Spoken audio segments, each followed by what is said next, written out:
robust urban garlic flavor. What I decided to do on the fly and change the schedule to as a result of how yesterday went. Alright, ladies and gentlemen, what we have today is another Nintendo rant by our favorite man, Darkside Phil, and literally this is all because he is not making as much money as he expected to on the Nintendo Switch 2. Because his premiere day marathon of Mario Kart World, he only netted $500 in support, and on his premiere streams of Donkey Kong Bananza, which was essentially a marathon, just a little bit shorter, split apart, he got $289. So Phil is thinking, where's my money? And of course, he blames the games and not him as an entertainer. So here we go, a whole cope session about Nintendo. And let's be real, Phil is basically like an anti-Nintendo fanboy, believe it or not, because he has the Switch, but it basically just collects dust. And he just polishes it once every year when he's playing a Mario game or a Pokemon. That's about it. So here's Phil to tell you more. Being that the Switch 2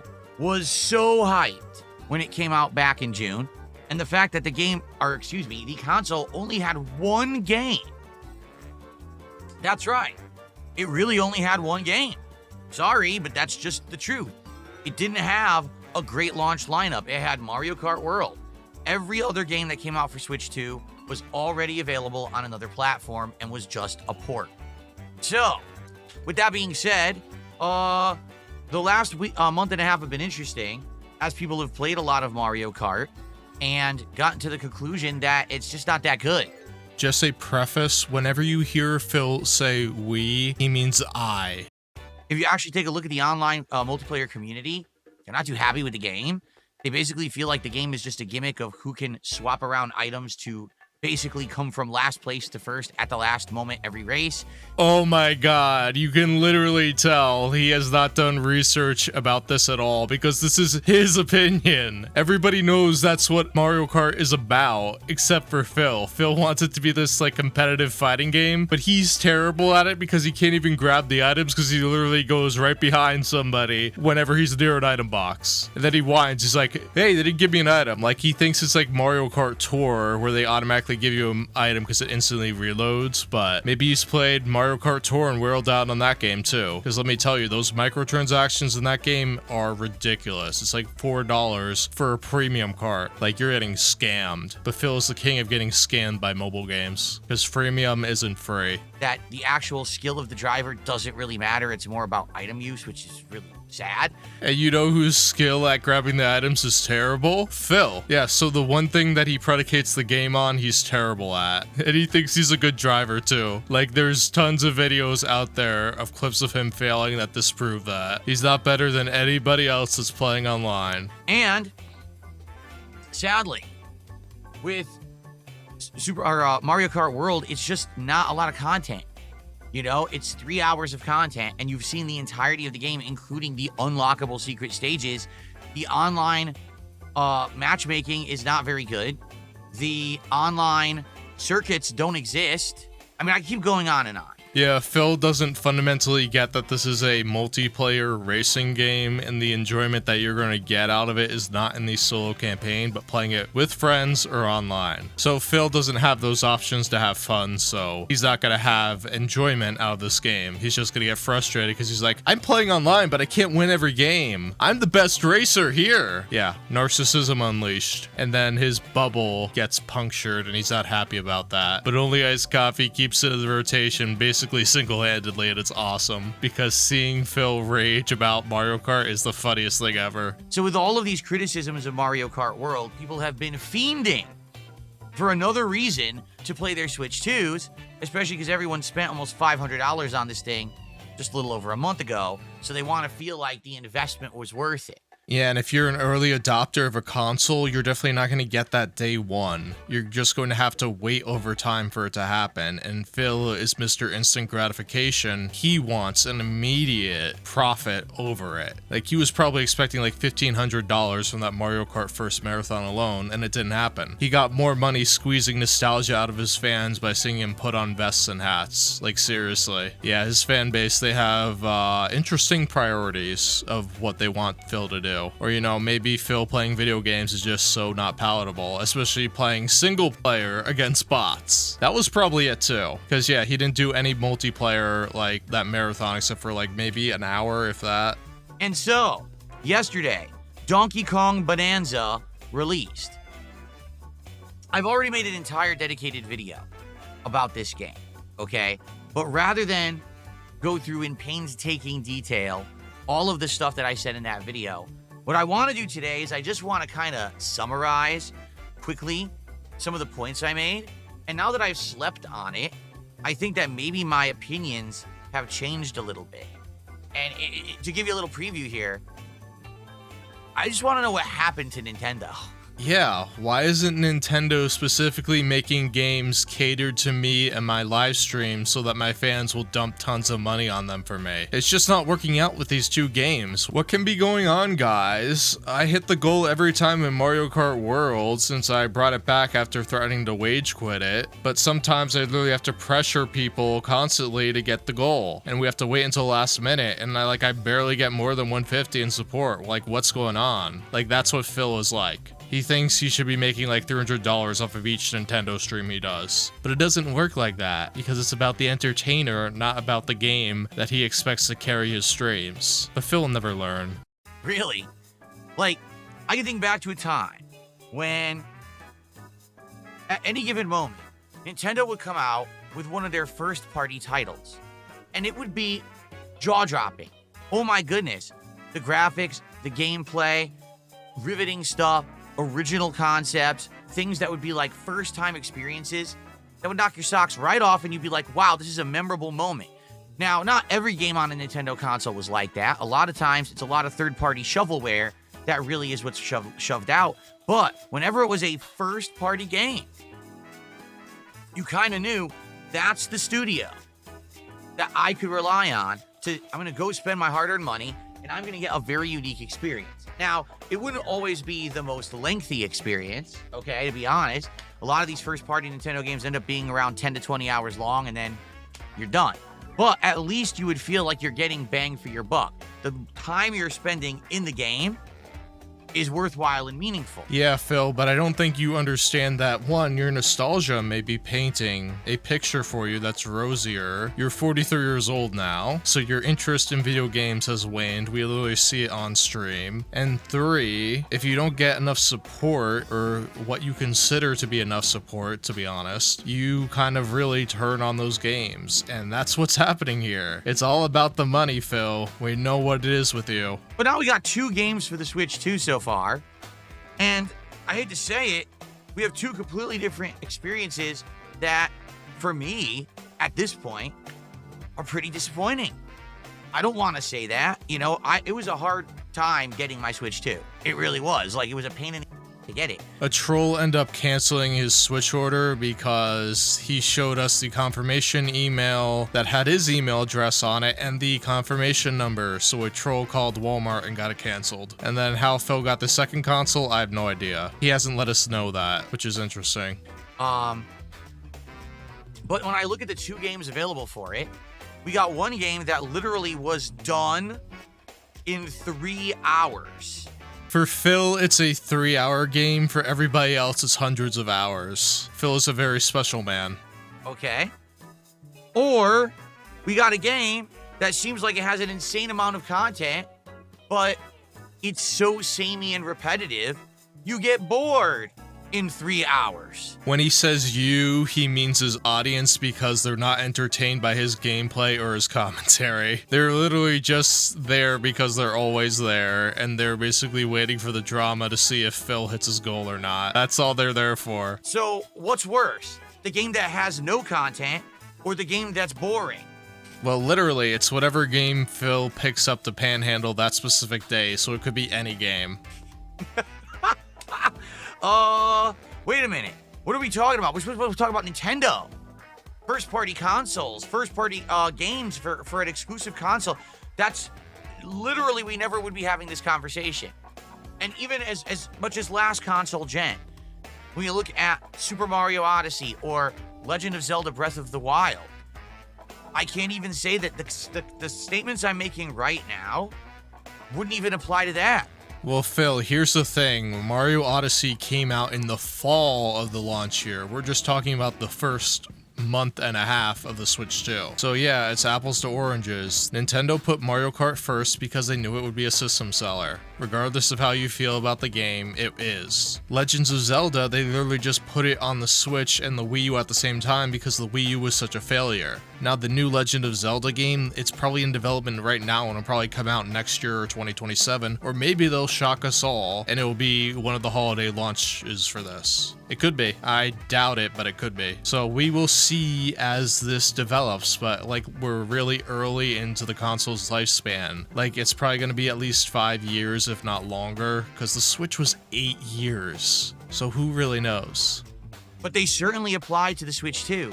And by the way, for the record, sales numbers are showing, I'm not the only one, sales numbers for these games actually aren't doing well.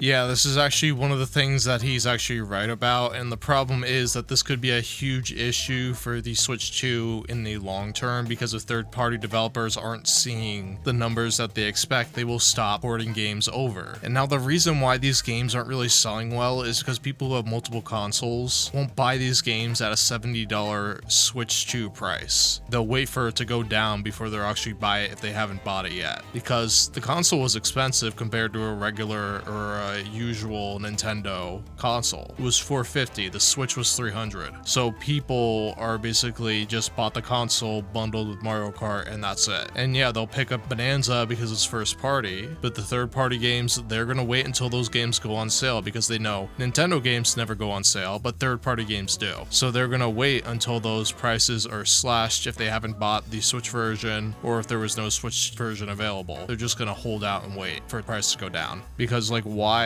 spend $1,000 on the Switch 2 and 7 games when you could just wait on the third-party stuff and get them from cheaper later? Like the other day, my wife and I were looking on the delivery app for, something to order, and we're like, oh, what's this? We've never heard of this place before. I wonder if they're any good. I'm like, well, it's our day off, and I'd rather just get something that we know is going to be good rather than take a chance on something that ends up sucking, and this is supposed to be our meal together. So maybe that's exactly what DSP tries it for. Right? Yeah, nothing like a Phil live stream where he talks about fast food for like 10 minutes straight. He's more passionate about fast food than video games. What a week it has been. After not streaming for an entire week, against my will, basically, stuff happening that was out of my control. And out of nowhere, I had to change the schedule and be away. Yeah, Phil is pretty much a hermit for the most part. He only leaves his house once a week, so something happened that disrupted his schedule and he had to get out of the house for a little bit, so he's still pretty rattled by it. Shockingly enough, Death Stranding 2 has been doing good. When I play this game, people show up and hang out with me, and we have a good time, not only with the story advancement when it happens, but when I'm doing the boring, busy work deliveries, we chill and we talk and we hang out and we seem to have a good time there too. So that's been going well. Yeah, you can tell he does not like Death Stranding 2 and he wants to quit this game immediately as possible, but his fans keep supporting it, so he's stuck there. He's like, well, I guess I have to keep playing it even though I don't really like it. Because what else am I going to give them that they're going to throw money at me? Nothing's a guarantee. Now, Donkey Kong Bananza, obviously, I was wondering how it was going to go, and certainly we're not in the ideal state for the game. You guys are bored of it. As of last night, people were outright saying, we are bored of this game, give it a rest. Which is why I did not play it again today. For the record, I was going to. It was supposed to be a full day of Donkey Kong Bananza yesterday and another major stream, so that I would have been around 10-ish hours into the game as of the end of today. The reports are that the game's around 20 hours long, so that would have been good. That would have been like, hey, I'm half into it, big chunk into it. But sadly, you guys got bored of it last night, and so I said, hey, I guess what we'll do is we'll wait and we'll play it more next week. Let's give it a few days rest and go back, okay? So hopefully people will watch and get caught up. I mean, it's weird. The first couple videos did good, and then the videos I put out last night don't even have 300 views. People don't seem to care. And I'm like, well, I think that's a symptom of the game is it starts off interesting, but once you hit a certain point, you realize this is the whole game.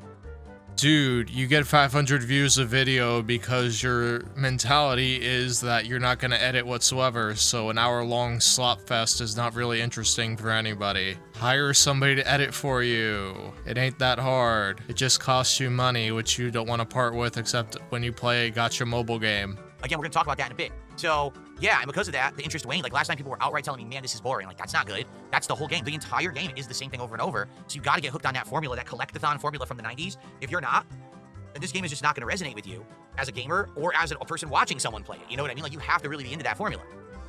So, I guess we shall see how it goes when I resume it on Monday. We're giving it a break to do the other playthroughs because you guys wanted more variety, so we're doing it, all right? Sidious says the sound effects were too loud.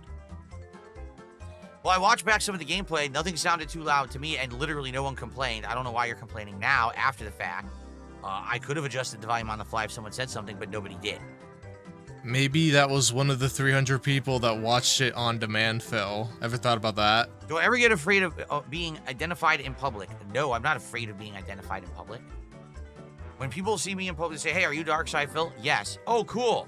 And usually they either want to shake my hand or get a picture quick, and that's that. So, why would I be afraid?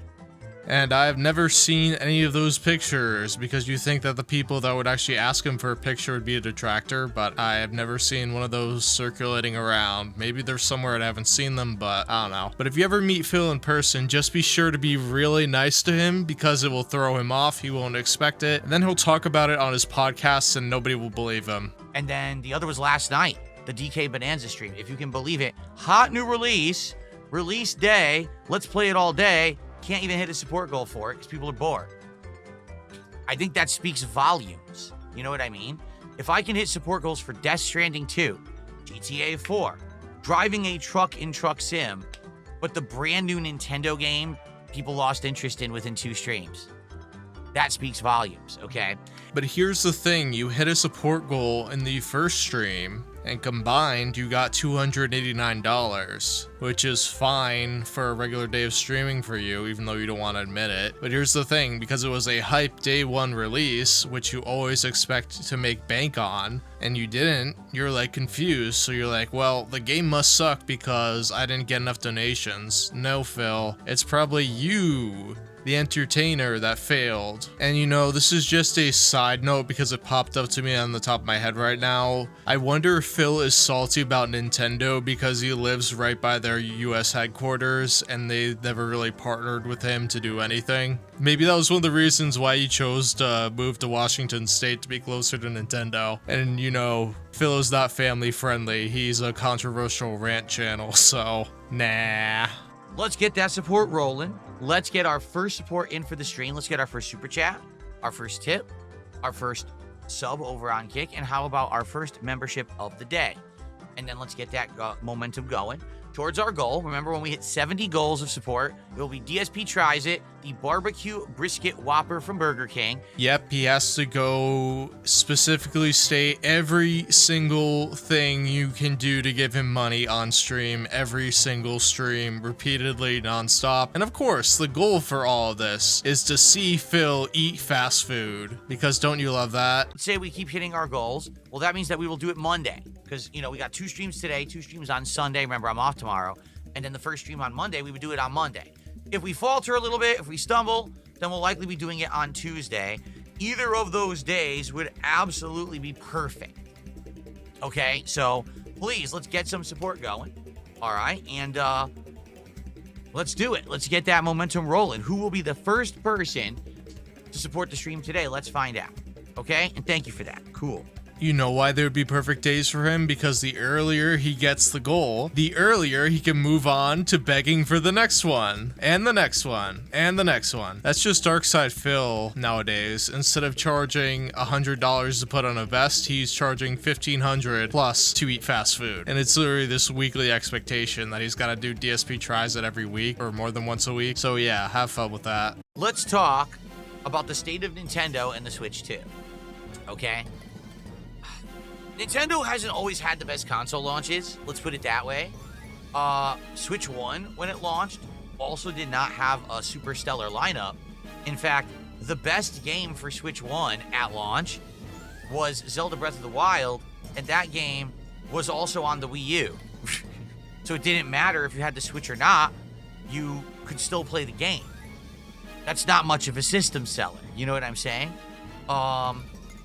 Yeah, we just started this rant and we're already off to a bad course of Phil making stuff up. Phil, nobody had the Wii U. It had like 13 million people who bought it. That's very low compared to the Wii, which had 100 million people buy it. That's why it was on both systems, because they were developing it for the Wii U, but they realized, hey, we got to get a new console out because the Wii U is dying. It's not selling enough software or hardware, so we're gonna port it to be on the Switch as well. And it worked, Phil. So point one already invalidated. I remember that first year of Switch, like, I didn't really feel like the Switch had anything good until Mario Odyssey. Seriously, like, I remember, I thought Breath of the Wild was good, but I was playing it on Wii U because my Switch had broken. Then when I got my Switch back, I got a new one, I played games like ARMS, and that game was a humongous, ridiculous, underwhelming joke.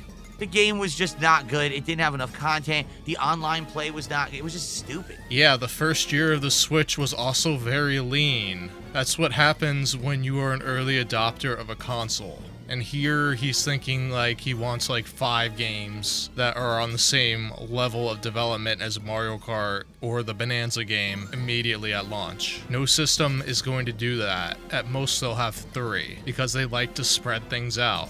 The game was bad. It was supposed to be a competitive game, and it wasn't. It was a pretty broken game that didn't really have much substance to it. Yeah, so ARMS was an experiment, and I wonder later on if we're going to see Phil whine about Nintendo doing the same thing over and over again, like rehashing the same points of games. Yeah, because sometimes when you do experiments, they're not guaranteed to be a success. So that's why they go back to the tried and true brands. I'm trying to remember, you know, all the different things that I played that first year, but the only game at this point, you know, in 2025, here we are 8 years later, the only game that stands out in my mind was Super Mario Odyssey. And that was like the flagship title. You know what I'm saying? It was the one that I loved absolutely every moment of it. I kept playing it, and every stream of it, I wanted to play more and more. I remember though, notably, when I was playing it, I was loving it, and the audience was not. You know, this audience, I hate to say it, guys, you guys are just not in love with first-party Nintendo. You never have been. I have been. It's whenever I play a major first-party Nintendo game, so for example, Super Mario Wonder, or, you know, a new Kirby game, a new Smash Brothers, a new Mario Kart, you get hyped for like one stream, and then for some reason, the audience just kind of like falls off and isn't that interested. I don't know why. I don't know about that, Phil. People are paying to see you play Mario Kart World, so... I mean, here's the thing. Pokemon Scarlet, you played it through. Pokemon Arceus, you played it through, but you finished before you got to the post-game, which is where a lot of the meat was. So, it's kind of hit and miss with Nintendo, because you have a very checkered thing with Nintendo games. I love these games. I find them very entertaining and creative and fun. Dude, you literally just called Donkey Kong Bananza underwhelming and boring, and you've literally been trashing on Mario Kart World since it came out. So, I don't know about that if you love those games. I think you just love getting money for those games. Like, I remember with your Pokemon Legends Arceus streams, you tried to do a top tipper gets the nickname of Pokemon at the end of the stream, and you were very aggravated because your fans didn't want to enter a bidding war to nickname a Pokemon. I remember that being the highlight of that gameplay. So yeah, I'm very skeptical of you thinking that you actually like Nintendo games, and I'm kind of skeptical of you liking games in general nowadays, so to each his own. But in general, my audience has just never been in love with Nintendo. In fact, I think of all the game playthroughs I remember of doing Nintendo, the only one that I remember people loved all the way through was Super Mario World Co-op that I did emulated on PC because it wasn't even available on a console back in the day, and that was like 12 years ago. Like, that was the best one that I've ever did. Outside of that, I think I remember everyone would always complain. You know? Dude, if everyone was complaining and whining and considering how invested you are in getting financial support, how did you finish tons of Nintendo game playthroughs? Because I kind of doubt that you would be like a situation where you were getting less than $50 each stream and then you were just adamantly finishing those games, because you wouldn't go through like 10 to 15 streams of getting less than $50 of support. I don't know why. But for me, I grew up playing Nintendo. All right, Nintendo was the game console, whether it was NES and then Super NES. It was the one that everyone wanted. It was the one that had the best exclusives. It had the best graphics. It had revolutionary controls always. I loved Nintendo when I was growing up. That was the thing. That was the console you wanted to be playing. All right. Now, Nintendo just seems to be this weird, like, elitist club. Kind of like what Apple used to be, but now Apple is falling off and no one really cares that much about Apple anymore. But that really seems like I wouldn't be shocked if all of a sudden in every mall there's a Nintendo store and they sell Nintendo Switch 2 and Nintendo games and Nintendo accessories and they repair your Switch console and they lock you into service contracts. You know what I'm saying? Like if they even went that model like Apple did, I wouldn't be shocked. It just seems like that's what's happened. Is that Nintendo has just become this group, this club that you need to join and understand. And if you're outside of the club, you'll look at it and you're like, well, I get it, but I just don't get it. Well, Phil, here's the thing. Nowadays, there are 3 major consoles out there. Microsoft, which is dying off because they're basically transitioning to Game Pass, PlayStation, and Nintendo. Back in the 90s, there were more options. And yeah, Nintendo was actually in a better position, arguably, in the 90s than they are in the 2000s because it goes up and down for them. But Nintendo has always been anchored by the first-party software, and it's accumulated fans because the brand have been around for so long. You have Link, you have Mario, you have Donkey Kong, you have a bunch of different IPs that Nintendo has that people love to play. So I don't get where you're coming from where you think Nintendo is this elitist club, because for years they have been lagging behind PlayStation and Microsoft in terms of hardware capabilities. They used to be at the forefront, like with the Nintendo 64, but they've lagged behind since then. And what I don't think Phil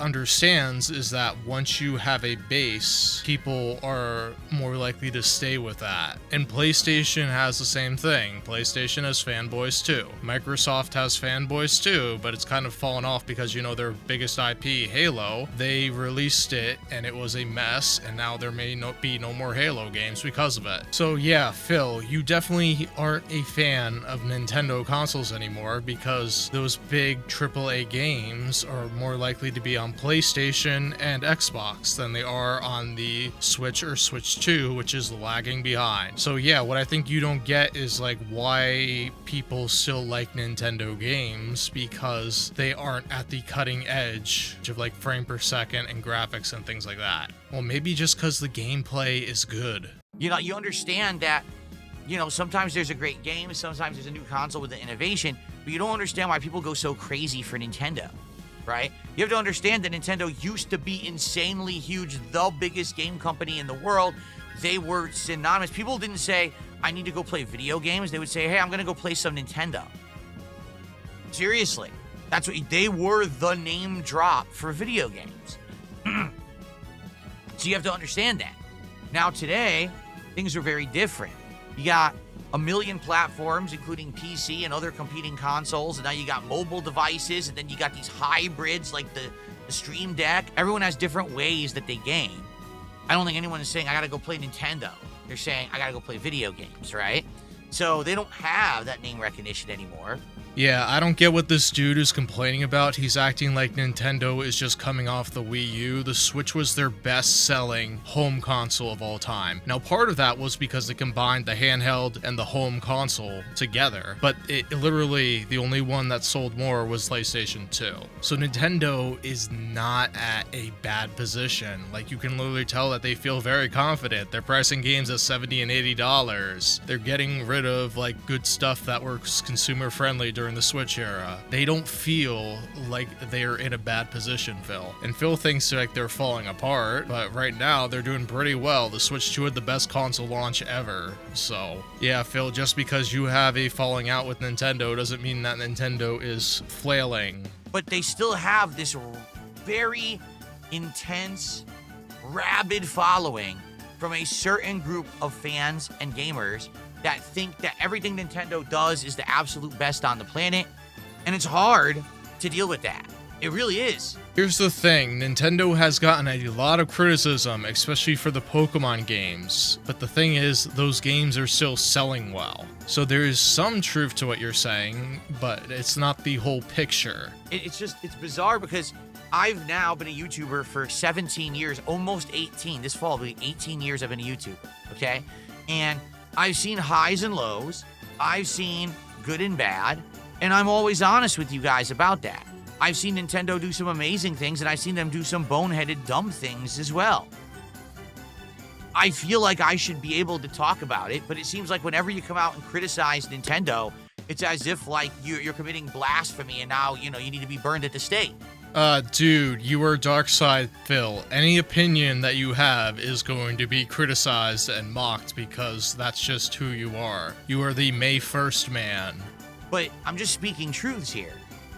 Things that I'm seeing, factual observations. What's wrong with that? Whoa, you're just a hater. You don't like Nintendo. If you're saying you are presenting facts, then you better present evidence of said facts. Your observations aren't necessarily facts. More often, they are opinion, because most of what you've said here is your opinion. And yes, you are entitled to your opinion about Nintendo, but you can't present it as fact. Now, you can have facts to support your opinion, but you actually need to cite those facts and actually say where they're coming from, not like from the top of your head. That's the issue, Phil, because you don't like to do research at all. And that's how you get clowned upon, because people will fact check you. No, I do like Nintendo.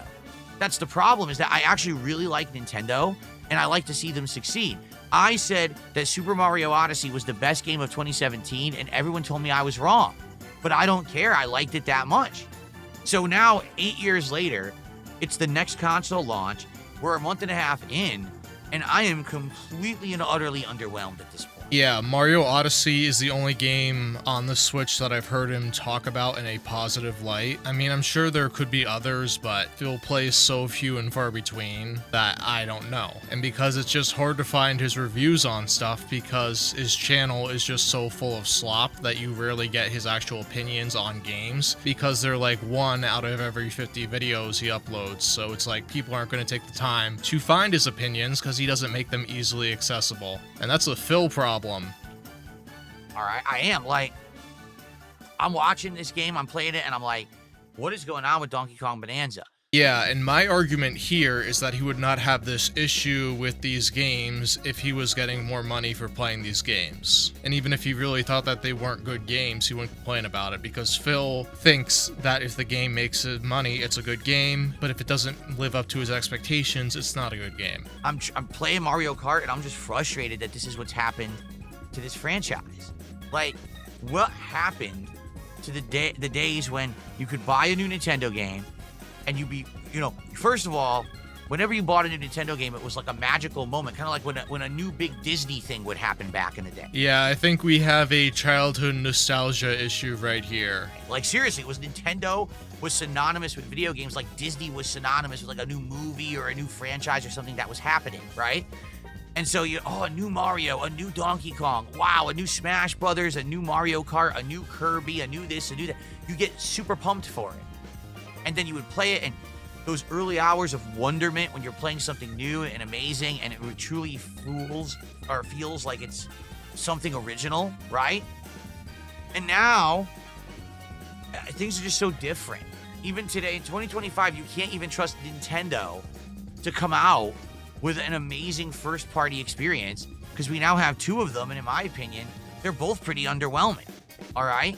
With Mario Kart World, the graphics are outstanding and the controls are fine, and it's nostalgia bait with the music and the track design. But you are literally done with the game in 3 hours. Yeah, like he wanted a whole 30-hour campaign mode out of a Mario Kart game, which they've never had in any single Mario Kart game ever. It's all about multiplayer party game, and Phil is not a multiplayer party game man. There's nothing else to do. And they charged $80 for it, as if saying this is the biggest, best Mario Kart ever.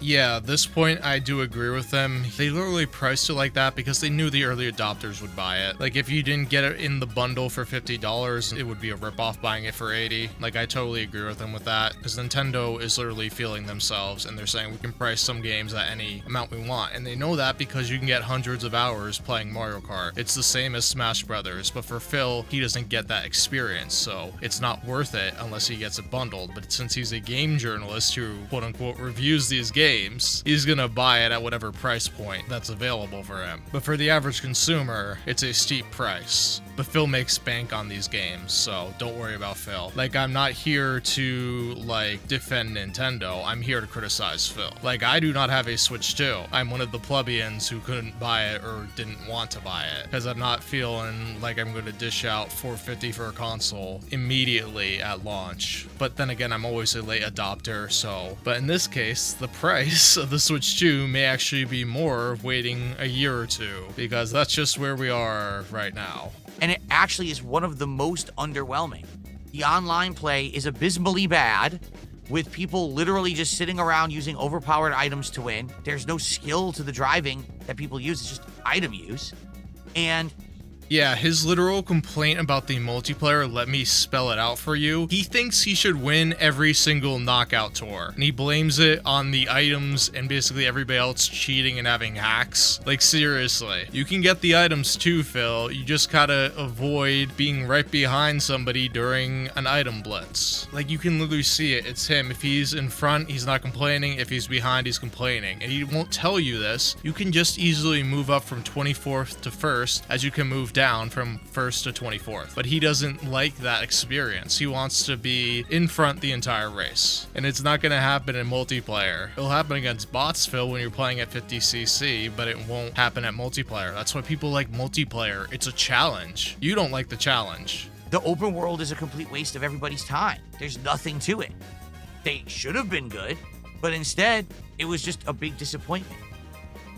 Yeah, this is a point that he's actually correct about. From what I've heard, the open world is really underwhelming. There's like no integration of that into the game. But I haven't played it, so I don't really know. But yeah, part of it was used to justify the $80 price tag, and like Nintendo, when they try new things, it can often be underwhelming. The only reason I'm still playing it once a week is because Knockout Tour mode is kind of fun to be doing these tethered games together, or tethered tracks together is what I meant to say, and having this ongoing kind of feeling, can I make it? Can I survive to the next part? Can I make it?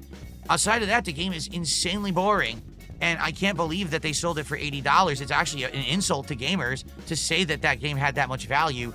That game actually is worth around $35. No, it's basically a $60 game. I don't agree with that. I won't say like a Switch game. They're never going to price it at $35, Phil. Never. Now, the thing about Knockout Tour, you are absolutely lying. You absolutely hate it. You're only saying that it's fun because you get support for it. Literally, Only Iced Coffee saves Mario Kart Knockout Tour every single week. All you do is complain and whine and rant about that game. We have the footage to prove it, Phil. You are so full of it. So now let's talk about Donkey Kong Bananza. All right, again, I'm not going to reiterate everything that I said yesterday, but the graphics are great. Even though there's some frame rate dips, they're not that big of a deal. The controls are good. Once you're getting further into the game, the music and everything is good. The problem is this. The entire game of Donkey Kong Bananza is item collection. It's a collectathon. And what is exactly wrong with a collectathon besides the fact that Only Iced Coffee, your biggest whale, doesn't really seem to support those streams? I'm waiting, Phil. And there was a time when these collectathon style games were incredibly prominent. I'm talking, the second half of the 90s, the early 2000s. You had entire franchises based on collectathon. You had a big genre of games, the open 3D platformer style collectathon game. Banjo-Kazooie was one of the huge ones, but then there was also other variations and things like that. And I get it, but what gets me about this is it totally feels like an homage to the past when you play it, but it's 2025. It's not PS1, Nintendo 64 era. We have advanced far past this. In fact, Nintendo already has advanced far past this. They say that it was the makers of Super Mario Odyssey that worked on Bananza. To which I say, then how on earth is Bananza the second game? So I can actually answer that because I did some research. Apparently they just put like arms from one of the boss battles in Odyssey on a Goomba, and they just started mashing like the scenery and the landscape in Super Mario Odyssey, and they're like, hey, this seems like a fun game mechanic, and it just went from there. That's why. Like if Bananza had come out first, and then a few years later there was Super Mario Odyssey, I would have been like, I see what happened. So they started with the basic concept, the throwback homage from the 90s, but now they've advanced it to be more interesting with the unique power-ups the hat can do, with the unique puzzles and platforming, with cool challenges against enemies and all of that. That's where they hit it on the head. So it was a good start with Bananza, but then the culmination with Odyssey, that shows that they learned in advance. It's literally the opposite. Odyssey is 8 years old. I like how he said in the past that he can't judge a game after a few hours of gameplay, but he's only played at most 6 hours, and now he's judging this entire game. Because he usually says, I need to finish the game before I can review it. And when you're playing Super Mario Odyssey, every world feels different than the last. All the gameplay elements change as you unlock the new power-ups. New platforming mechanics are constantly introduced, and so are new enemies, okay? I've played 6 hours of Donkey Kong Bananza, and the entire time that I've played it, all you do is you scan with sonar, and you collect items. That's the whole game.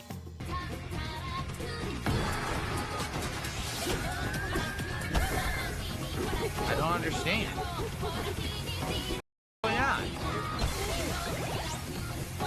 What?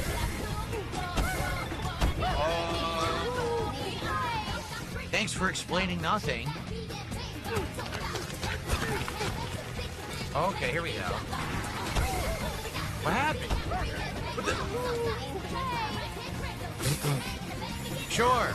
I thought you could turf surf on the thorns. I guess not. What happened? Why did it break? I'm dead now. I don't understand what's going on. It's breaking instantly, and then I'm failing. I'm not playing this again tomorrow. I'm not. Now, yes, there's platforming in there. There's been one major boss fight. Yeah, there's a little bit of variation here and there, but for the most part, the entire game feels the same. Will that change further into the game? I don't know. I played it one day. This is my feelings after 6 hours of gameplay. But I don't want to play a game where you do the same thing for 20 hours. Yeah, because he knows his audience will be bored by it because he can't make any game entertaining. And you know the funny thing, he's playing American Truck Simulator, and that's literally, you're just driving and doing deliveries. Rinse, wash, and repeat. So it just sounds like his fans just aren't supporting this game for whatever reason. Maybe it's Phil. Maybe he's the reason. I want to play a game where there's innovation, where there's things that look and feel different. That's exactly what happened with Super Mario Odyssey. Every time you went into a new world, your jaw dropped. Oh, we're in a jungle, and look at this cool innovative thing. Look at these creatures that are camouflaged. Look at this platforming element that wasn't in the last stage. Oh, now we're in New Donk City. This is amazing. Now you can ride vehicles, you can climb buildings, you can do platforming challenges that are throwbacks to original Donkey Kong, and you can do this and that. Oh, now we're in a stage that's a giant castle, and it's a huge homage like Dark Souls games with a giant gothic dragon and stuff like that. And you keep playing, and there's so much more going on, right? Like I said in the video I put out last night, when I was playing Super Mario Odyssey, there wasn't a moment when I felt like, man, I am so bored because this is the same as the last 3 stages, and I just don't feel like anything new is going on, right? So what he's saying is he wanted Super Mario Odyssey 2 and he didn't get it. But this game, I was about 4 hours in. So I had beaten the first world. And I fought the first boss. I'm like, okay. As soon as I got to that second world, okay, and I started looking around, I'm like, so this is the map. And you start clapping, and like, okay, it's the same items. And you start putting, you're like, wow, it's the same thing. It doesn't even feel like you're on a new level. It just feels like you're doing more of the same level again. That's not good. That's really bad. That means that they have a concept and the concept works, except only in limited portions. And that's the problem. If you have a game you can only handle a few hours at a time before you start to get bored, then there's a problem with the game. But you're saying at a time, so you play it 2 hours at a time. What's the big deal with that? The thing is, nowadays, they're literally making games shorter because they think that people don't have as much time to game as they did in the past, or their attention span is not as long to handle 50-hour games. And that's what happened yesterday to me with Donkey Kong Bananza. When we first started playing it at the beginning of the day, we were all blown away. But once we got to World 2, all of a sudden that wonderment, right? That awe moment, it kind of went away. Like, oh, it's the same again. It's nothing new here, right? That's not good. Seriously, that's just. Yeah, this is the guy who just constantly plays fighting games all the time, but he can't make a game with a different kind of gameplay loop entertaining because he's like, well, my fans are going to watch this because there's no shiny new buttons each time. Yeah, maybe you should do a little bit more research into the games before you buy them, Phil. Ever thought about that? I know you watched the trailer for it, so. It's disappointing. And I do hope that as we continue to play that there'll be more innovation and variety, but there hasn't been any. So, is this what Nintendo has to offer today? Better graphics, right? Nostalgia bait stuff. Like, for example, there was a optional secret level that plays like Donkey Kong Country. And I liked it. It had the Donkey Kong Country music, and you could beat the crap out of everything. Oh, this is fun. And then as soon as it's over, you're back to the same game again. You're like, oh. Man. Well, didn't they just release Donkey Kong Country HD Returns or something, like within the calendar year? So yeah, they're going to tie that in. And nostalgia baiting is not a Nintendo exclusive problem. It's through all amounts of media, Phil, because companies recognize that brands that are long-standing are safer than trying something new. Companies don't want to take risks because they want their quarterly profits to go up at a specific amount each time. That's why you get the same thing over and over and over. And this is actually a very different Donkey Kong game than what we've seen from Nintendo, because those collectathons were made by Rare, which really doesn't exist anymore. It's not good. Also, I'll agree there, the game is very easy. Like, it seems like the enemies are completely afterthoughts. There's no real challenge to fighting any enemies in the game. You just turbo right through them, and if you're not, transform, and then you'll turbo right through them. It doesn't seem like there's any real, like the first boss, I just bullied the crap out of the first boss. I didn't learn any mechanics. I just punched him a zillion times till he died. And there was nothing else to do. I mean, he was done. That's not a good first boss at all. Wow, the pro gamer is surprised that the first boss is easy. Wait until you get to the last boss and see what happens. If it's like that where you steamroll the entire game, we'll see. But it's hilarious. Everyone in the chat who's saying this, can you shut up? You didn't make it to the second world. Yes, I did. You just didn't watch that far. I made it to the second world. I beat the whole first layer of the second world. I'm on the part that's now you're in the industrial part where there's the factories that are spewing gas and stuff.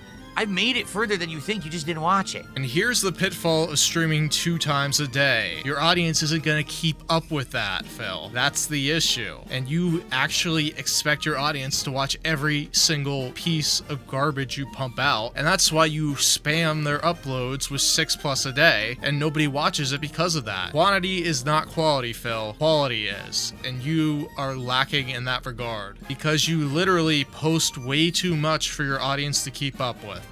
I know, because no one watched the videos. Okay? And the fault with that lies with you, because you do not edit your videos or actually clip out small portions for them to digest. Everybody knows that you need to do that except for you. You insist upon putting every hour of gameplay out because you think everything you do is so perfect that it doesn't need to be whittled down. Yeah, to be honest here, when I played Donkey Kong, I was excited for 2-3 hours, and then I feel like you hit a wall because it's the same thing and it's just boring. Now guess what also conveniently hit a wall at that exact same time? The financial support for those streams petered off. So what do you think is driving Phil's opinion? His actual thoughts about the game, or how much money he's making off the game? When I played Mario Odyssey, it was the opposite. And I'll even say this too. For as much of a boring slog that sometimes I thought Breath of the Wild could be. When I was entering new areas, oh my God, look at this dragons flying in the sky. That's really cool. Oh, look, I'm gliding down into a brand new area that I've never seen before. It's a new environment with lighting and different things, new enemies. That was cool. Whenever I did the big dungeons in the game, they were cool, you know? So I actually liked all of that about Breath of the Wild. In this case, I just don't feel that feeling playing Donkey Kong. I feel like the entire game's just gonna be more of the same, more of the same, more of the same. So now your expectations have been dashed, so we gotta wait and see as you play this game further whether it'll be more of the same or not. Who knows? Because we haven't gotten to the end there, right? I don't know. I don't even know what else to say. I'm trying to be honest, but I'm just not feeling it. And here's the thing. We are now a month and a half into the launch of Switch 2. The console has 2 games and a bunch of ports. The ports no one seems to care about, and no one is buying. Everyone's done with Mario Kart World because it's an insanely underwhelming game with almost no content. And now Donkey Kong Bananza is a game that you're bored of after 3 hours. Yeah, I like how the main part of Phil's argument is comparing the first 2 games in the first 2 months of the system to 2 of the games where one didn't come out until the fall. And Phil is, again, using we as I because he's trying to present his opinion as the popular opinion, which I don't think it is, Phil. He's just salty that he's not making it as much money as he expected to off the hype of the Switch 2 launch. Because after day 1, the hype goes down, Phil. Really? What has happened to Nintendo? Is there someone new over there in charge? Yeah, Phil, Satoru Iwata died years ago. Is Miyamoto just getting too old? Maybe. Because you got to understand, Nintendo, a lot of the people who are still over there running stuff have been doing it for like 30, 40 years. And maybe at some point you have to realize you have to move on to the next thing and have the next generation take on the mantle and the reins, because at this point I'm playing and I'm just like, I don't even get it anymore. It doesn't even feel like a Nintendo game anymore. It feels like they kind of know what a Nintendo game should be and they're trying to emulate that, but then they flounder, they stumble, they trip on their own shoelaces, and then the game has shortcomings and problems. Yeah, I don't know about Bananza because I haven't played Bananza, so I can't verify what he's saying. Like Mario Kart World, when you sell me on there's an open world. So the open world should be, as you drive around, you earn unlockables, like new characters, new vehicles, customizables, and all this, right? No, the open world's completely worthless. It has no value. You get stickers you never use or see. Apparently it's a substitute to loading screens, so yeah. Isn't that just like a design management decision that someone in charge says, hey, no, do this with the open world to make it worthwhile so people feel like their money's worth? How did someone who was in charge of that project not realize that that was a mistake?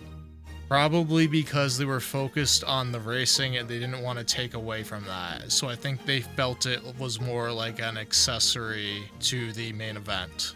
And just have a worthless open world. With Donkey Kong Bananza, right? Every world should be unique. Every time that you go to the new layer, you should feel like you're entering an entire new environment, new things, new elements, things like that, right? No, instead, you go there, it feels like exactly the same as the last one, exactly the same as the last one. I mean, the second world certainly looked different, so you should probably play it more and see if all the layers are like that, or if they are the same, as you say. I'm in World 2 now. Technically, I'm in the second half of World 2, the industrial part. The gameplay elements are identical to the beginning of the game, from when I started in the tutorial room. Don't you think there should have been someone in charge checking the project and being like, no, we got, you're 6 hours in, we got to have new stuff. It can't just be the same thing the whole game. People are going to get bored. Like, Nintendo used to get it. Seriously, like, Nintendo seemed to used to get it. Now it's like they've lost their way. They don't even understand what makes a good game anymore. No, just because you have the open world doesn't mean it's good. You need to have a reason to play in it. No, just because you have amazing destruction mechanics doesn't mean it's going to last. You need to have a reason to want to keep using those mechanics, and it's not repetition of the same over and over.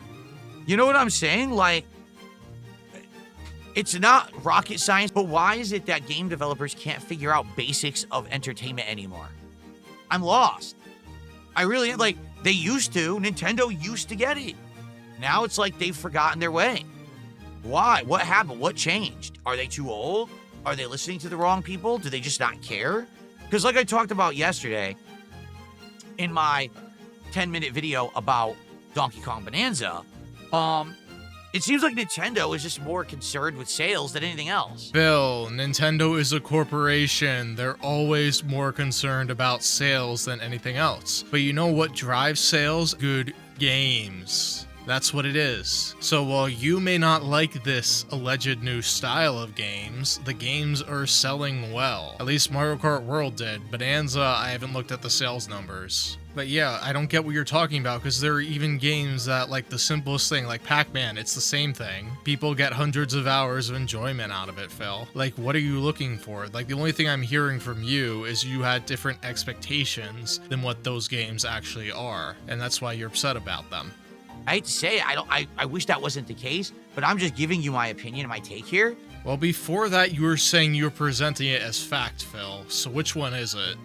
You realize the entire Switch 2 launch was planned in a way to create artificial hype and scarcity so that people would desire the console despite the fact that there's nothing to do with it. Bill, guess what was the #1 selling game on the Nintendo Switch? Mario Kart 8 Deluxe. That is why they bundled Mario Kart World with the console, because they knew it would be one of the best games to put on it as a system seller. I'm sorry, but Mario Kart is a system seller. It is a game that you can put hundreds of hours in. That's why it was chosen. Now, you can't get hundreds of hours in because you can't stand multiplayer, because you hate to lose. But other people, they actually have a chill, fun time, as you would say, playing Mario Kart. They made the Switch 2 seem scarce.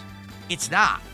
Are you aware that there are ridiculous amounts of Switch 2s sitting in warehouses right now? Yeah, Phil, that is total baloney. They literally did not make the Switch 2 feel scarce whatsoever. They literally made so many Switch 2s to combat scalpers, and I'm pretty sure they amped up production when they heard that tariffs were going to be slapped at them, because they knew since like November that was going to be a thing. The one thing they have done is they have said that the Mario Kart World bundle, where you get the game packed in for an extra $50, is not going to last long, but I'm sure that there will be other games that they will bundle into around that price point. So I guess if you want to get Mario Kart World for $50, it's better to buy it now than to buy it later. But you know in the future that the game will be on sale for $60 around the holiday season, because it just will be. It won't be most of the time. Most of the time it'll be at the ridiculous $80, but it will be on sale throughout the Switch 2's lifespan. There are. But Nintendo did not want all of them to be available at launch. So they only gave certain quantities of them to retailers to create artificial scarcity. But Phil, that doesn't make sense. Like, if more people want to buy it, they would have filled pre-orders if they had it all available. Like, seriously. Because they had a splurge of pre-orders, what they're trying to do is drip feed it to you. So it's more about the software. Like, literally, why they are slow feeding the software out, because they want to hit as many of those benchmarks to get people to buy the hardware so they can buy the software as well. And literally, why they have all those warehouses filled is to avoid tariffs, or get them in before the tariffs are applied to them. That's why. And scalpers.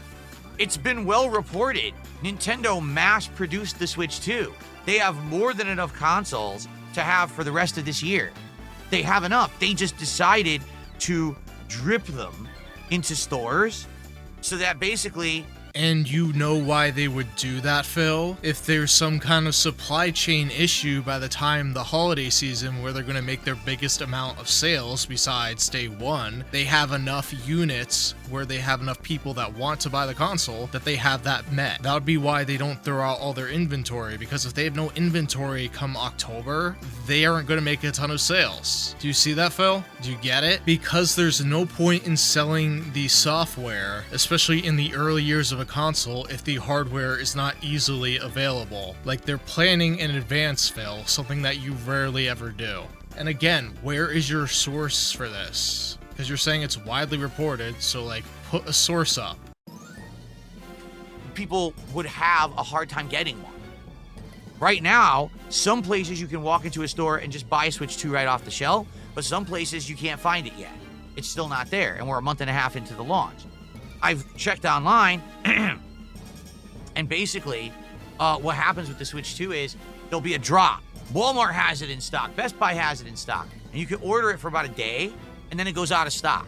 Yeah, Phil, here's the thing about retailers. They order a certain amount of units, and then once they make sales, they order more units. Now, sometimes what companies do, because of shortages and stuff like that, is they limit the amount of product they can give to a specific store. Like, Nintendo is not going to give a store 300 units, nor is the store going to buy 300 units of the Switch 2 if they only sell, let's say, 500 units in a year. So they're not going to get it all at once. They'll maybe give the store 50 units or 100 units for like a certain frame, and then as the sales go on, the retailers will purchase more. That's just how it goes, Phil. They're not gonna like put their whole inventory out on the shelves all at once. So what you're saying is Nintendo is literally limiting it. And if they are doing that, that's their prerogative, because they probably want to have enough hardware around the launch of a certain game. So when a game comes out, you buy the console instead of like the dead zone areas where there's not a new game coming out, because why have the hardware just sitting there? Again, it's to save for the holiday season. They want to have enough stock for the holiday season. So it's not like anything insidious. It's literally planning, because they have quarterly goals. They have this mapped out. They're not doing it so Cat can't have a Switch 2. They're doing it because they have data that tells them this is the time when we sell the most units. So they are doing algorithms and things like that that tell them we need this many console units at this time, etc., etc., etc. And then you have to wait like another week, and then there's another drop, okay? This is a strategy. This is not scarcity. This is a strategy Nintendo is using to keep having people talk hyped about their console, because it's not easy to get. I don't think Phil fundamentally understands that the Switch 2 is a high-in-demand product. Like, compared to what happened with the Xbox Series and the PS5 launch, it's fine. You're not seeing scalpers scalping this all over the place. Okay? Why did Nintendo only release one new game on the Switch 2 at launch? Artificial scarcity. Because they released just Mario Kart World. That became the game everyone needed to have at launch because it was the only actual new game. So literally everybody bought it. Bill, what Nintendo is doing is they are putting out games that they think will be system sellers. So the #1 game on the Switch, once again, Mario Kart 8 Deluxe. That's why Mario Kart World was their safe choice to launch this system. They thought Donkey Kong Bananza was a fun game, it would help sell systems, so that's why it came out early. What you also don't understand is maybe that development was split between the Switch and the Switch 2, because they actually had a fairly active year last year for the Switch. So that's probably why we don't see 10 games at launch. Like, I'm sorry, Mr. Instant Gratification, you're just gonna have to wait for more games to come out in the fall, because I'm sure there's gonna be at least 3 new games. We know Pokemon Legends ZA will be one of them, which is actually cross-platform for you to e-beg off of and panhandle. Every single person bought it, okay? So it sold like hotcakes, despite the fact that everyone complained that it was $79.99, everyone still bought it.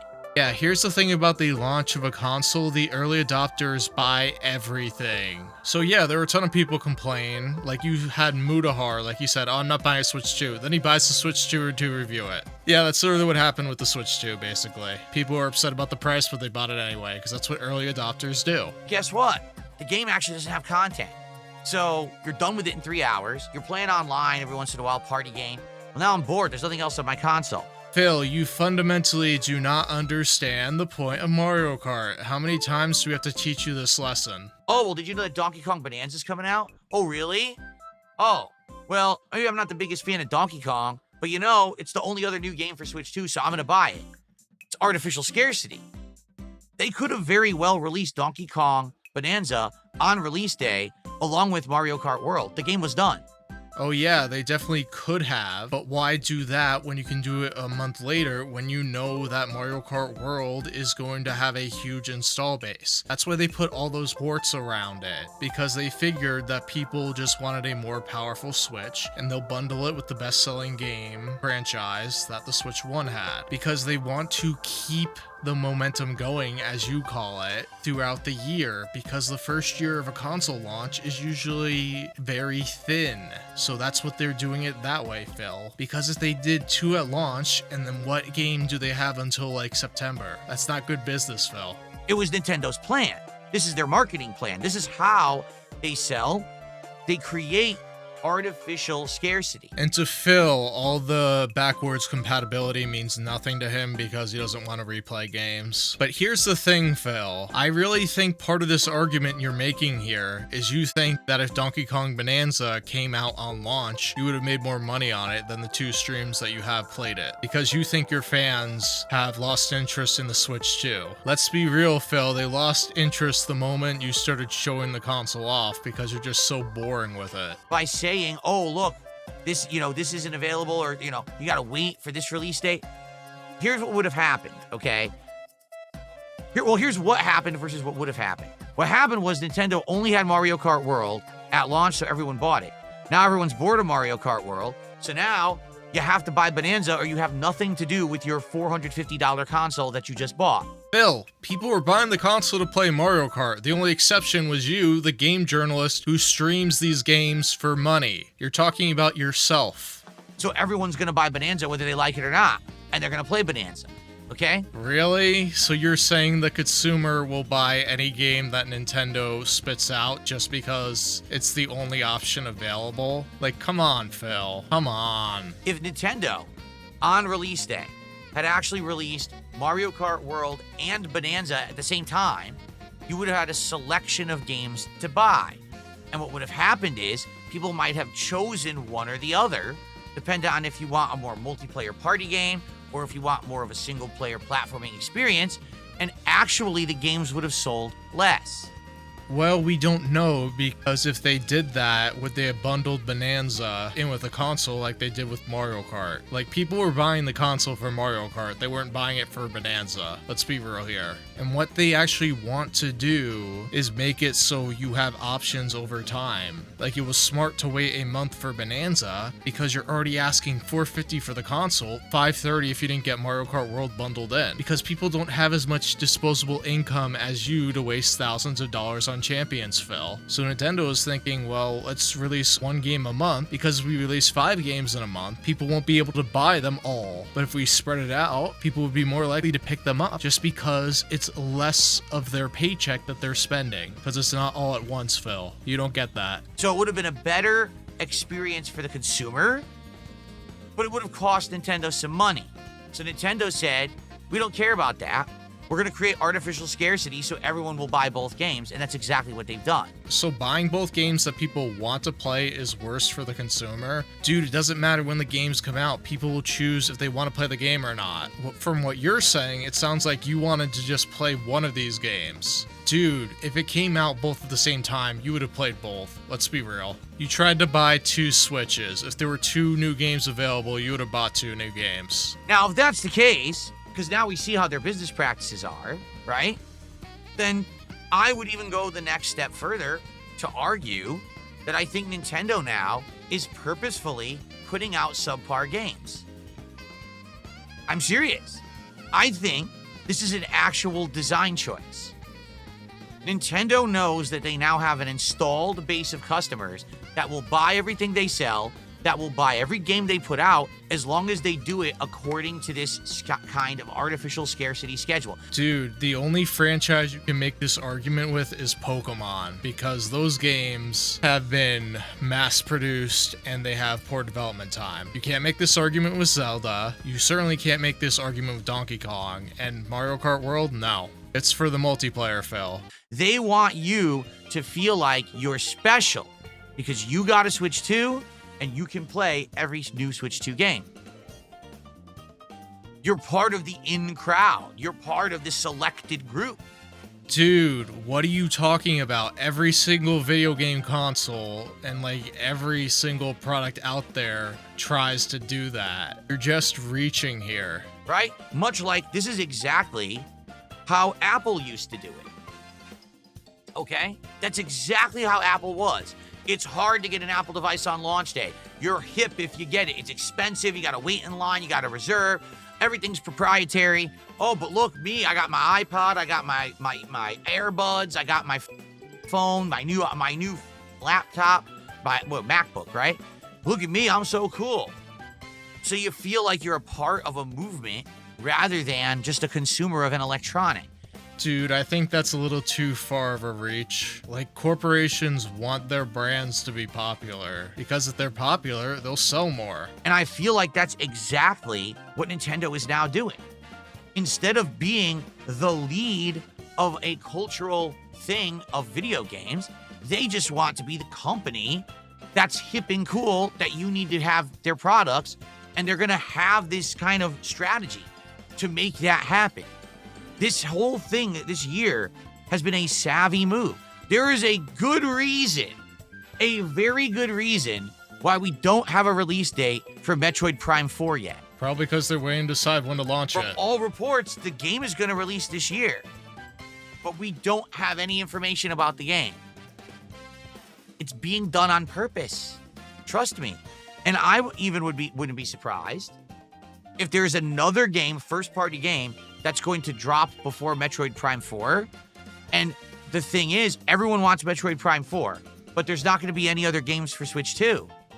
So whether or not you want it, you're still going to buy whatever that new game is, because you have a Switch 2 and it's just sitting there collecting dust and you want to use it.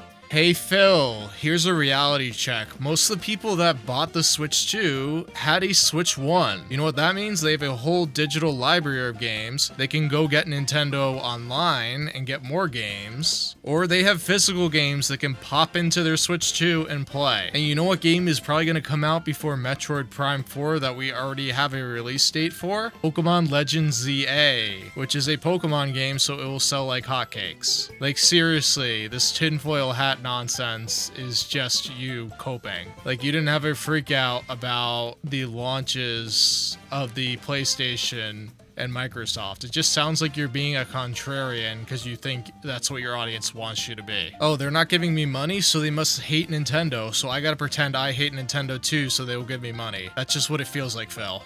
And you don't want it to be worthless. You don't want to feel like you had an investment in something that's not useful to you. So whatever game it is that Nintendo drops, it may not even be a, ultra popular franchise, you're going to buy it. So you're saying that the average Nintendo consumer doesn't have particular tastes and they will buy whatever franchise Nintendo pushes out. Yeah, Arlo would love it if they did that with the Pikmin franchise, but I just don't see it happening, Phil. Because you want to be part of the hit movement. Oh, I have the Switch 2. Look, I got the new Switch 2 game, and I want to be using my console, right? I don't know what it's going to be. And mind you, there's this new meme about Phil being a game journalist that happened before the Switch 2 launched, but the first two games of the Switch 2 have been memed about that. So I'm sure that causes him to be salty as well. But I almost guarantee it, because are you aware there's no other major releases on Switch 2 at all? The next one is Metroid Prime 4. That doesn't make sense. How do they have no outline, no blueprint, no plans for the rest of the year? We're just going to flub it? I don't think so. I think they know exactly what they're doing. I almost predict by the end of the summer, they will announce the next game that will be the Switch 2 exclusive, and it's not going to be some giant game that you're expecting. It's not going to be a new Smash Brothers. It's not going to be a new Kirby. It's not going to be Metroid Prime. It's going to be something smaller, much smaller. But everyone's going to buy it because they want another game for their Switch 2 because Nintendo created artificial scarcity.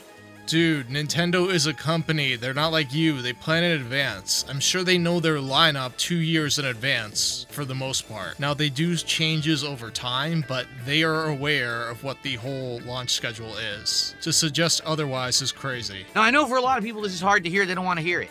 They want to believe that Nintendo is like the best gaming company ever, and they're above criticism and above reproach. And no, absolutely not, Phil. Nintendo is very anti-consumer. They're anti-emulation. They are literally charging a premium for their games. Their games rarely ever go on sale. There's a lot of points to criticize Nintendo for. What you're doing here, though, this really isn't it. They literally bricked a Switch 2 because somebody set the username to Twink Link. When the user tried to restore it because it was like brother or something that changed the name, Nintendo was like, there's nothing we can do. Like, Nintendo is very anti-consumer, Phil. They have the best of intentions for everyone. They're just a company, just like every other company. They're out to make money. They're out to please people who are in positions of power. I don't know if they're publicly traded and they have shareholders. I don't know that. They are, Phil. You're talking like this is some kind of revelation, and maybe it is to like the childlike minds in your audience, but it's not to us. But that's all they are. They're just a company like any other company. They're not some, oh, we're better than them. You know what I'm saying? Kind of a deal. They're not. They're not any better than another company. They do things differently, that's for sure. But I don't think like we should be ignoring the fact that this year we're seeing a lot of things out of Nintendo that should be criticized. Yeah, and you literally focus on the most random stuff that just pertains to you, not about Nintendo being anti-consumer and things like that. Okay? Right now, I was expecting Bananza to be this incredible, blow you away style game like Odyssey was. And instead, it's kind of like you're going to a restaurant and you're sitting down to eat a gourmet meal and you've heard so much about this restaurant, everyone raves about it, and you know you're going to pay more to eat there. And you sit down and you get your food, you start to eat like, it's not bad, but it's not great. What is everyone raving about this restaurant? But now you're part of the people who've been to that restaurant. See? Oh, well, I went to that really hard to get into restaurant and I paid a lot of money to eat there. So you act like it's a big deal even if it's not. This would make sense as an analogy if you played it like a month after and a lot of the reviews were people hyping it up, but since you played it at launch, it doesn't. So what you should say is your expectations were higher than what you came to realize about the game. That's the analogy you should be making, or that's the statement you should be making. That's kind of how I feel right now about DK Bananza. So, I don't know. All right, I guess we'll have to see. As I continue with the game, will my opinion change? But Nintendo seems to be pulling a fast one. Well, not really a fast one. It's just that people can see it if they look at it with an objective eye. But the problem is no one looks at Nintendo with the same objective eye that they look at other companies. Instead, it's like Nintendo is the company that we're supposed to believe only has good intentions. It's a good, feel-good company. They're above reproach. They're above criticism. No, they're not. They have made big missteps. One of the major reasons that Nintendo is still existing today is because they sold little figurines called amiibos that had zero value.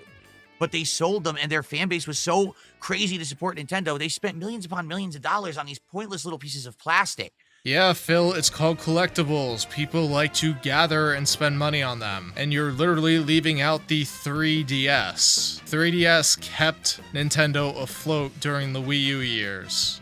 When Nintendo should have been selling games and weren't, they were selling collectibles. That's what saved them. Dude, they were selling games on the Wii U. It's just nobody was buying them because the Wii U was a hard sell as a console because they marketed it horribly. Everybody thought it was an add-on for the Wii. The 3DS, they were pumping out games on it. What are you talking about? But we can't criticize them. Yes, we can. Yes, we absolutely can. We can have honest conversations about this company. Dude, you're acting like nobody is criticizing Nintendo. Are you kidding me? They are, Phil. Someone took the $1.50 and said it took you 6 hours to get to the second world in Donkey Kong Bananza. You've already played all of Odyssey. How could you make the comparison? That's a lie. I got to the second world in 4 hours of Donkey Kong Bananza.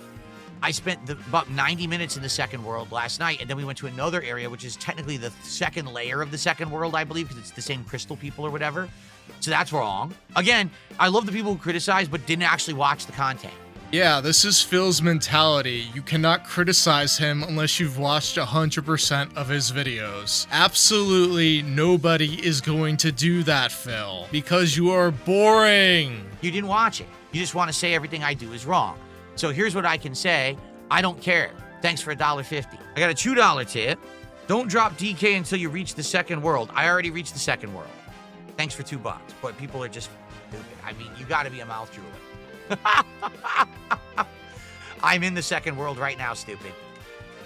Okay. Oh my god, Phil, you are such an idiot. Come on. These could be people from overseas who didn't watch the night stream because it's nighttime over there. Get it? So expecting everybody to be up to date on everything that you do is ridiculous. This is why you shouldn't have a game be night, day, day, night, because it confuses your audience. Did a $2 super chat. I feel like you're always hard on Nintendo.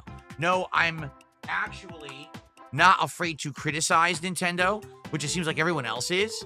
I'm not afraid of the Nintendo fan base. They don't scare me.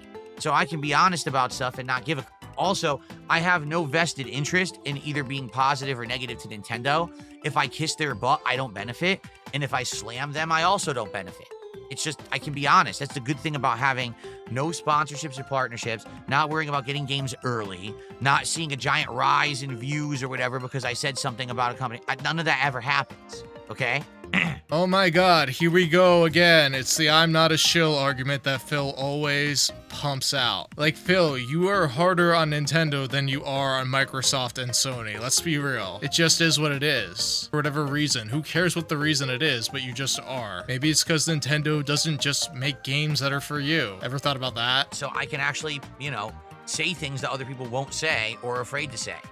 Same way that I do it with the fighting game community, same way that I do it with all the fan bases of everything, Okay, Phil, sure, believe whatever you want. That may give Nintendo short-term profits, but people will wake up to the business malpractice. Long-term, it negatively affects their pockets. I don't think so. I think that's the catch here, is that for some reason, Nintendo is literally immune. Nintendo could do anything, I feel, and to get away with it. They just sold an underpowered console for $450, okay?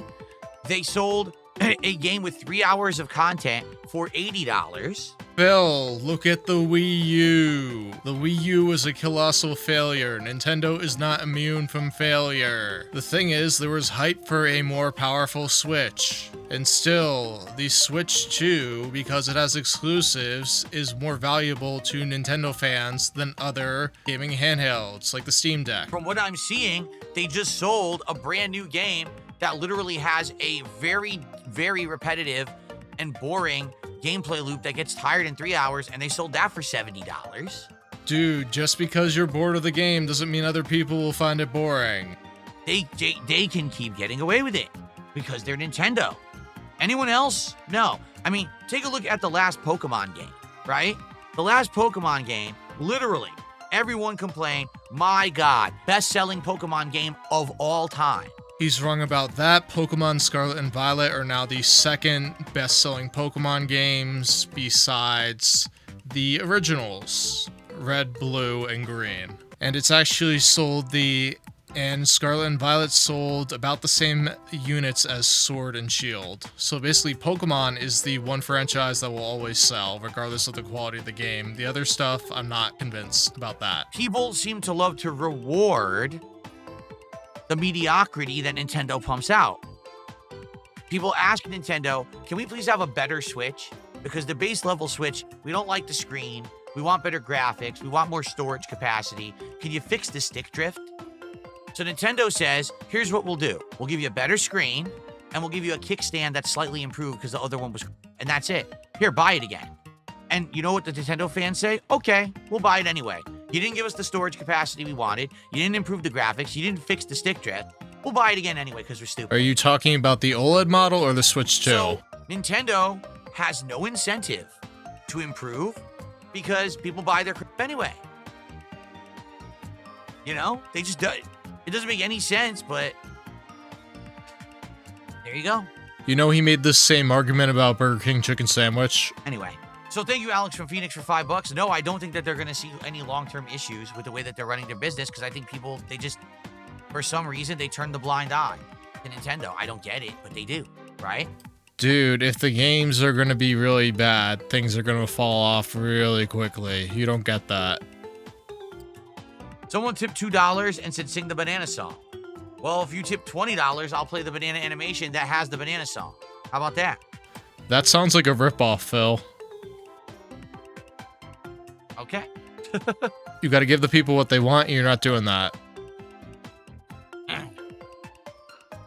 Shinkin did a $2 tip. He says, I think of you as my employee. If you do a good job, I'll tip more, but content has been bad. Yes, but Shinkin, you're a pocket troll. Like, we know that you're one of these LARPers. Half the time when you tip, you'll have a valid point in your first half of your tip, and then you'll immediately bring up a detractor meme. Like, we're not stupid. You might think that we all are. We're not. We're not dumb. We know who you are. And we know the things that you say with your tips and stuff, So, your opinion is a moot point. But there actually is a nugget of advice in there, Phil. If you are entertaining, you will get more money instead of complaining about goals. Capiche? I got a $2 tip. The Pokemon, you're forgetting the Pokemon game is confirmed for October. Pokemon Legends ZA. Does it have an actual release date? Yes, it does, Phil, because I already pre-ordered it. Yes, it does. You didn't do your research again. Surprise. It does. October 16th. Okay, hold on. Let me make sure that I add that to my game release schedule. I don't think I have it in there. Oh, I do have it in there. Okay. So here's, taking a look at all the games that are confirmed for this year. Let's see. Yeah, you should have consulted that before you did your rant. I'm trying to see if any of these games here are Switch 2 games. You don't have a color-coded, Phil? Really? No. In fact, Pokemon is literally the only Switch 2 game. Which isn't shocking, Phil, because the original Switch was a very lean year. That's their lineup for the year. That and Metroid Prime 4, right? That's it. That's the entire lineup for the rest of the year for Switch 2. They have nothing else. So that probably means there's one game that we don't know of that will be in the wild that will be part of the holiday lineup. How much you want to bet? I'm not even going to meander about it or even make a joke about it. The next Pokemon ZA, will be the best-selling Pokemon game of all time. No, it won't. Arceus only sold 15 million units, so I'd expect anywhere from 20 to 25. It does have the additional Switch 2 people that bought it, that will buy it, but right now it's technically a spin-off. So I don't think it will sell as much as the mainline Sword and Shield, Scarlet and Violet did on the original Switch. What's certainly going to help it is that it's cross-gen, but we will have to see how many units it will sell over the course of the Switch 2 lifespan. The one advantage it will have over Arceus is that it's getting a holiday launch date instead of being released in January, so it could theoretically get 30 million, but I doubt it. It doesn't matter if it's good or bad. It doesn't matter if it runs well or looks like. It doesn't matter what the gameplay mechanics are. ZA will be the best-selling Pokemon game in history. It will make records, for sure. Artificial scarcity. No, because it's Pokemon. Pokemon always sells well, regardless. There could be 10 games coming out when a Pokemon game is coming out. It doesn't matter, Pokemon will outsell them all. And people will choose Pokemon over it. Your artificial scarcity argument is completely invalid when you get to Pokemon. Definitely. Because not only are you going to have everyone who's a fan of Pokemon buying it, anyone who bought a Switch 2 has no game, so they're just going to buy it. I like how he doesn't get that it's also a cross-gen game. So the original Switch has a version, which is actually the version I got. Because I'm like, yeah, if I buy the Switch 2 later on, I'll just get the upgrade pack. Like, that's its saving grace, that it's across 2 generations. So it will obviously outsell Arceus, especially because it's a city environment instead of the wilderness. I think it will do very well, but I don't think we'll get over Red, Blue, and Green. Now, the next mainline game that Pokemon pushes out, if it's cross-gen on the Switch and the Switch 2, I think it absolutely will outsell Scarlet and Violet and Sword and Shield, and it has a very good chance of outselling Red, Blue, and Green. But maybe we will see something where people will be like, yeah, Scarlet and Violet, I'm kind of turned off from that. Who knows? Maybe it will impact sales, maybe it won't. And you know, Scarlet and Violet probably being so bad at launch probably prevented 2024 from having a Pokemon game. That's probably why Legends ZA came out this year, because I think they probably are taking a little bit more time because they realize, hey, we don't want to make a new game so soon after those ones had the issues that they did. Just to have something to play.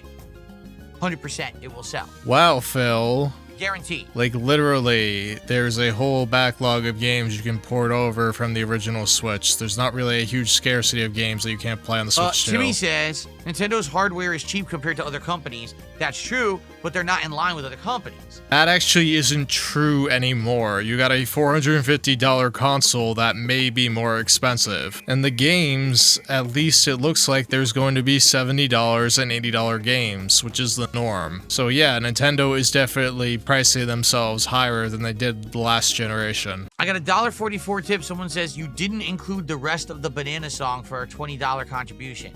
Yes, because you're not going to play the whole song. Dude, it's $20. Play the whole It's just supposed song. to be a pop-up for a contribution. We're not going to hijack the entire stream. Oh my god. It's a 10-second song, you idiot. What are you gonna do? Charge $200 for it? Trust me, if you want to hear the whole song, there's this who puts it at the beginning of their videos, literally every video for like 5 years straight. So you can watch a lot of it over there. I'm sure people have. Because you haven't seen it. The Banana song has literally played once ever on my channel. But it's played endlessly on these morons' channels over and over, you know. I need banana, tasty banana, put banana in my mouth, squeeze the peel, it comes in, then squeeze banana! Alright, thank you everybody for coming here and listening to me talk about this man for about an hour and a half. I greatly appreciate it. Thank you all for enjoying my commentary, and I will see you all next time for another video about this very special 220 man. So have a wonderful day, and see you next time.